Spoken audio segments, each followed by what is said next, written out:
Mga kapatid sa pananampalatayang Islam, pinapayuhan ko kayo gayon din ang aking sarili na katakutan si Allah subhanahu wa ta'ala dahil sinabi niya sa kanyang dakilang aklat, o mga nanampalataya, katakutan ninyo si Allah at maging kapiling, mapabilang sa mga makatotohanan. Ang pagiging makatotohanan na ito, mga kapatid sa pananampalatayang Islam, ay ang pagiging makatotohanan ng mananampalataya sa kanyang pananampalataya, sa kanyang mga sinasabi, sa kanyang mga gawain, lalong-lalo na kung ang kanyang pagiging makatotohanan na ito ay may kinalaman sa kanyang Panginoon kay Allah subhanahu wa ta'ala at gayon din sa iba, na parehong merong mga sisingilin na karapatan nila, karapatan ni Allah at karapatan ng ibang tao sa atin. Ang katapatan, mga kapatid sa pananampalatayang Islam, ito ay isang mabuting asal na lubos na binibigyang diin sa Islam. Makikita rin natin, ito ang pangunahing katangian ni Propeta Muhammad sallallahu alaihi wasallam. Tinatawag siyang as-sadiqul amin, ang makatotohanan at ang pinatototohanan o matapat. Si Propeta Muhammad sallallahu alaihi wasallam na ganito na ang kanyang katangian bago pa siya naging propeta, na nagpapatibay lamang na si Allah subhanahu wa ta'ala ay nagbibigay diin na ang mananampalataya ay marapat na maging matapat sa kanyang Panginoon, sa kanyang kapwa, at kahit sa kanyang sarili, insyaallah. Ang katapatan, mga kapatid sa pananampalatayang Islam, ay isa sa mga pinakamataas na antas ng mabuting asal kung magkakaroon man ng pagtukoy sa iba't ibang antas ng mabubuting asal, bagaman ang lahat ng ito nga ay pawang mahalaga. At ang katapatan ay pinakanasusubok kapag nakasalalay dito ang personal na kapakanan ng tao at ang kapakanan naman ng iba. Na maaring ang tao ay masisilaw o mabubulag ng dunya na dahil dito inaakala niya na ang kanyang panlilinlang sa kanyang kapwa ay magdudulot sa kanya ng kabutihan sa mundong ito, o kaya iakalain niya na siya ay mayroong karapatan sa kanyang panlalamang na ito. Mga kapatid sa pananampalatayang Islam, tunay ng relihiyon na ito, ang Islam ay relihiyon na itinatag sa pangalaga sa karapatan ng mga tao, Musliman o hindi Muslim, mananampalataya man o hindi, kakilala man o hindi, kamag-anak mo o hindi. Tayo ay pinag-utusan ng relihiyon na ito na pagtibayin at pangalagaan ang karapatan ng mga tao sa kanilang relihiyon, buhay, yaman, karangalan, pag-iisip, at maging sa kanilang mga salinlahi, na walang sino man ang maaaring mapagkakaitan ng kanilang mga karapatan dito sa ano pa mang kadahilanan. Mga kapatid sa pananampalatayang Islam, kabilang sa mga lugar na kung saan ay nababaliwala o kaya ay nababali ang katapatan ng mga mananampalataya o ng sino man, ay sa larangan ng pagninegosyo at ng pagtitinda at pagbebenta. Kaya nga, naiulat sa mga hadith ng pinakakamuhi-muhi kay Allah subhanahu wa ta'ala sa lahat ng mga lugar ay ang mga pamilihan, at ang pinakakamahal-mahal naman kay Allah subhanahu wa ta'ala ay ang kanyang tahanan, ang mga masjid.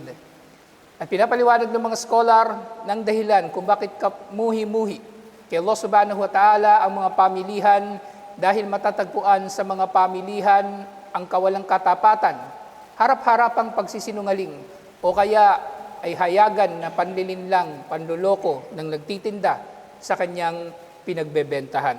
At iba't iba pang mga uri ng paglabag ng tao sa karapatan ng tao sa kanyang yaman, na ang kanyang yaman na ibibigay sa iyo bilang pambili sa iyong paninda ay matatapatan mo ng paninda na mayroon ding mataas na antas, insyaallah. Ganito nagnenegosyo si Propeta Muhammad sallallahu alaihi wasallam.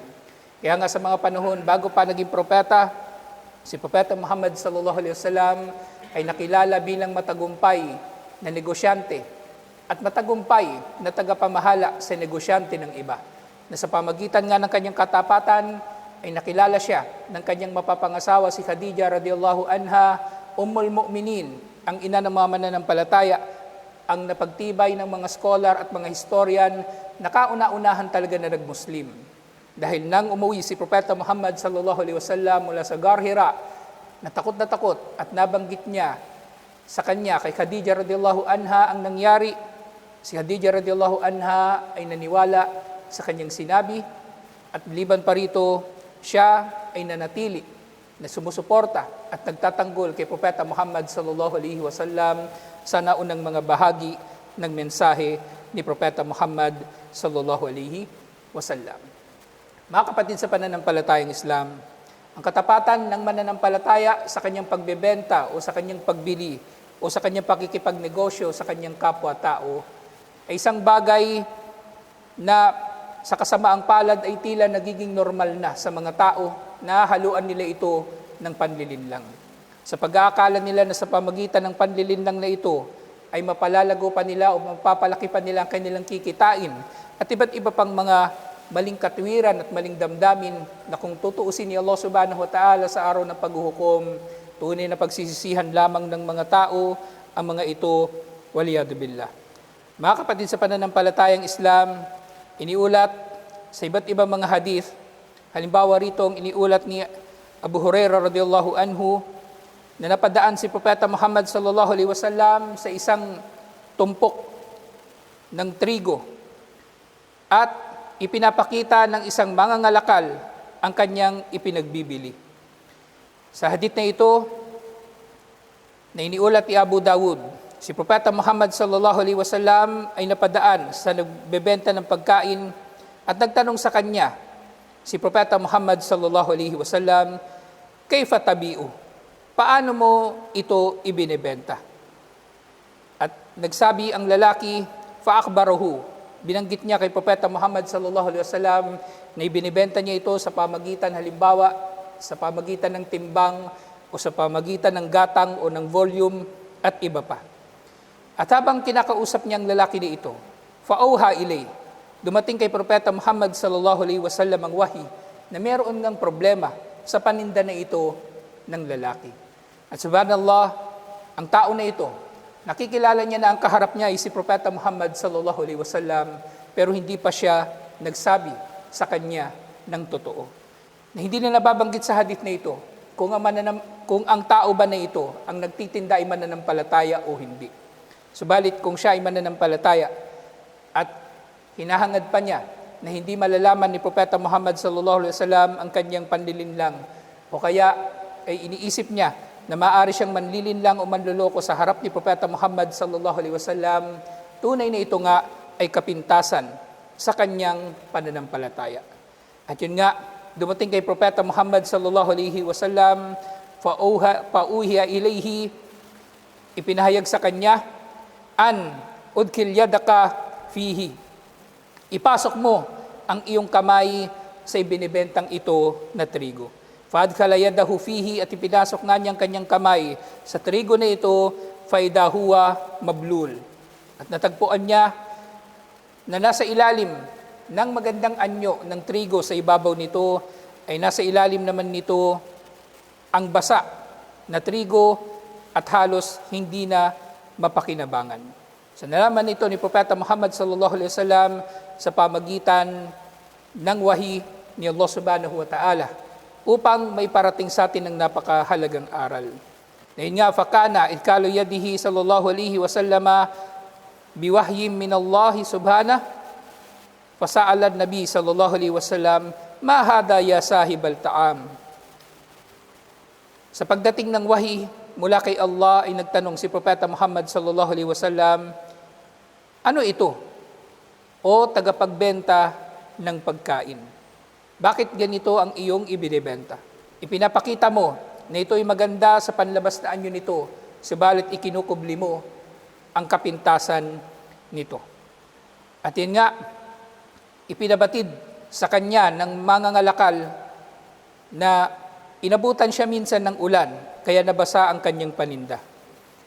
Subalit, iniiwan niya na ang bahagi nito na mailagay sa ibabaw ay yaong tuyo, nang sa gayon ay mapapansin lamang ng mga tao ang tuyo na kanyang paninda at hindi na mapapansin ang basa na kanyang paninda.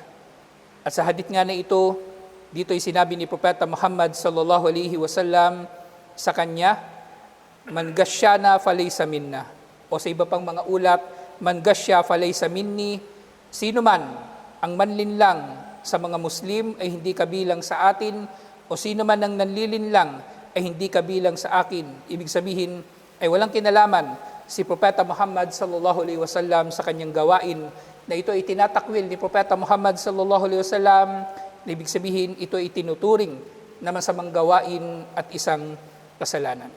Mga kapatid sa pananampalatayang Islam, ang hadith na ito ay pagbabawal laban sa lahat ng uri ng pandaraya, hindi lamang sa pagnenegosyo, hindi lamang sa mga transaksyon, hindi lamang sa pagbebenta.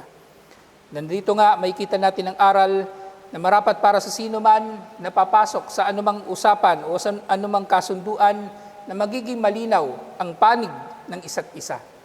Dahil ang pagbebenta, ito ay katulad lamang din ng kontrata o ng kasunduan na kayong dalawa ay nalulugod sa kondisyon ng isa't isa, na dahil dito kayo ay magpapalitan ng produkto sa pera at iba pa. Marapat nga sa mga ganitong mga transaksyon na maging malinaw ang parehong panig sa anumang katangian ng kanilang ipinangangalakal o ipinagpapalit. At huwag sila magkakaroon sa kanilang puso ng anumang anyo ng kawalang katarungan o kahit intensyon man lamang na mandaya sa pag-aakala na hindi ito mapapansin ng iba o malalaman ng iba, dahil tunay na ang lahat ay nalalaman ni Allah subhanahu wa ta'ala. Mga kapatid sa pananampalatayang Islam, ito ay usapin tungkol sa pagninegosyo, subalit lahat ng bagay na may kinalaman sa pakikitungo ng Muslim sa kanyang kapwa Muslim ay applicable ang hadith na ito. Na sino man sa atin ang manlinlang, mandaya, mandugas o manlamang ay hindi kabilang sa atin na mga mananampalataya. Mga kapatid sa pananampalatayang Islam, tunay na ang matuwid na pamumuhay ninuman sa kanyang trabaho, sa kanyang negosyo, ay isa sa mga dahilan, inshallah, na tayo ay mapapalapit kay Allah.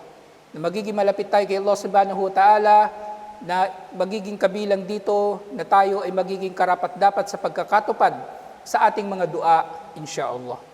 Subalit, ang kabaligtaran nito ay katotohanan din. Na mayroong mga gawain na nagiging dahilan na hindi tinatanggap ni Allah ang ating mga panalangin, at kabilang dito ang haram na kabuhayan o kaya ipaghahalo ng mga panlilinlang o pandurugas o panlalamang sa ating halal sana na kabuhayan. Sinabi ni Propeta Muhammad sallallahu alaihi wasallam sa pagbasa niya ng isang aya, sinabi niya, binasa niya ang aya, "Ya ayyuhar rasul, kulu minat tayyibati wa'malu salihan, inni bima ta'maluna alim." O sugo, kumain kayo mula sa mabubuti at gumawa lamang ng mabuti, tunay na ako ay nakababatid sa inyong mga gawain. At gayon din sinabi niya, "Ya ayyuhalladhina amanu kulu minat tayyibati ma razaqnakum." O mga mananampalataya, kumain kayo mula sa mabuti na ibiniyaya namin sa inyo. Thumma dhakara ar-rajula yutil as-safar. At pagkatapos ito ay kinwento niya ang tungkol sa isang lalaki na naglalakbay ng napakahabang paglalakbay. Ash'ata akbar, at siya'y nababalot na ng alikabok sa kanyang layo ng nilakbay. Yamuddu yadayhi ilas sama, ya Rab, ya Rab. Iniangat niyang kanyang kamay sa langit at nagsusumamo, Panginoon ko, Panginoon ko. Nataglay ng lalaking ito ang mga katangian, inshallah, na napagtibay sa mga hadith na matatanggap ang dua ng gumagawa nito. Ang naglalakbay, ang nagdudua kay Allah subhanahu wa ta'ala lamang, at ang nagtataas ng kanyang kamay sa pagsusumamo. Subalit, sinabi ni Propeta Muhammad sallallahu alaihi wasallam, "Wa mat'amuhu haram, wa mashrabuhu haram, wa malbasuhu haram, wa gudiya bil haram." Subalit, ang kanyang pagkain ay haram, ang kanyang inumin ay haram, ang kanyang damit ay haram, at siya, ang kanyang katawan ay lumulusog dahil sa haram. Fa anna yustajabu lahu? Paano pang tutugunin ni Allah ang kanyang panalangin? Ito ay direktang babala ni Propeta Muhammad sallallahu alaihi wasallam ng panlilinlang ay maaring dito pa lamang sa mundo ay pagdurusahan na ng tao ang mga masasama na mga idudulot nito, waliyadu billah.